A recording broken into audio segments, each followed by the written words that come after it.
தமிழ் அரசியல் கைதிகளை விடுதலை செய்வது தொடர்பில் தாம் ஆராய்ந்து வருவதாக தேசிய மக்கள் சக்தியின் நாடாளுமன்ற உறுப்பினர் இளங்குமரன் தெரிவித்துள்ளார். ஒரு நபர் குறைந்தபட்சம் 15 வருடங்கள் தடுத்து வைக்கப்படலாம், ஆனால் அரசியல் கைதிகள் சுமார் 30 வருடங்களுக்கு மேலாக தடுத்து வைக்கப்பட்டுள்ளனர். இது மிகவும் கொடுமையானது எனவும் அவர் தெரிவித்துள்ளார். எனவே தமிழ் அரசியல் கைதிகளின் விடுதலை தொடர்பில் தாம் விரைந்து நடவடிக்கை எடுப்போம் எனவும் அவர் தெரிவித்துள்ளார். அரசியல் கைதிகள் என்பது யதார்த்தமானது. உண்மையாகவே அவர்களை விடுவிக்க வேண்டிய பொறுப்பு இருக்கிறது.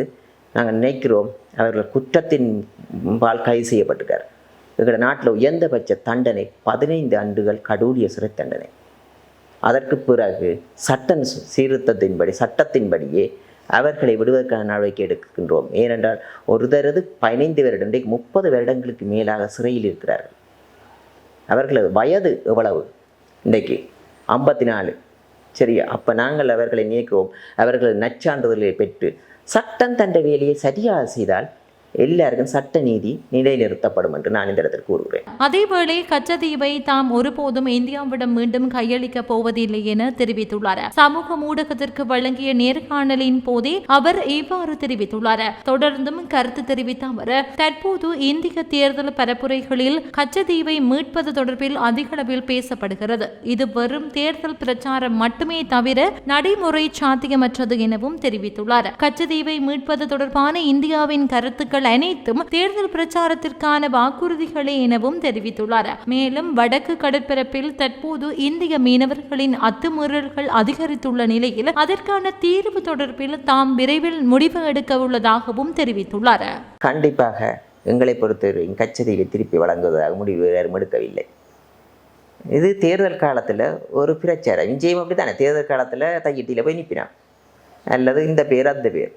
தேர்தல் காலம் அதே மாதிரி தமிழ்நாட்டிலேயும் அதே தான். தேர்தல் காலில் வர பிரச்சாரம் தான் நடைபெறும். அதுக்கு நாங்கள் விதிவிலக்கில்லை. நாங்கள் நினைக்கின்றோம், இந்திய அரசாங்கத்திடம் கூறியிருக்கிறோம், தமிழ் மக்களுக்கு இன்றைக்கு இந்திய அரசாங்கத்தின் மீதும் ஒரு அவநம்பிக்கை தான் ஏற்பட்டிருக்கிறது. அந்த அவநம்பிக்கையை அவர்கள் நிவர்த்தி செய்ய வேண்டிய ஒரு கடப்பாடு இருக்கிறது. தமிழ் மக்களுக்கு நீண்டு நிலைக்கக்கூடிய ஒரு உண்மையான அபிவிருத்தி இலக்காக இங்கே செயற்பட வேண்டும். வடமாகாணத்திற்கு பல இந்திய அரசாங்கத்தின் மீது தமிழ் மக்களுக்கு ஒரு விமர்சன பார்வை இருக்குது. நான் கீழ்மட்ட மக்களோட வேலை செய்கின்றது இந்திய அரசாங்கத்தை விமர்சிக்கிறார்கள். இதை வந்தபோது நாங்கள் நினைக்கின்றோம், நான் இன்னும் இந்திய துணை தூதர் காலடி கூட எடுத்து வைக்கவில்லை இன்னும் காரியாலயத்தில். கண்டிப்பாக அவர்கள் தமிழ் மக்களின் நம்பிக்கையை வெல்லும் போது நான் செல்வேன் அந்த இடத்துக்கு. இது போன்ற செய்திகளை தெரிந்து கொள்ள சமூகம் நியூஸ் சேனலை சப்ஸ்கிரைப் செய்து அருகில் உள்ள பெல் பட்டனை கிளிக் செய்யுங்கள். மேலும் இது போன்ற செய்திகளை உடனுக்குடன் தெரிந்து கொள்ள சமூகமீடியா.com என்ற இணையதளத்தின் வாயிலாகவும் எங்களுடன் இணைந்திருங்கள்.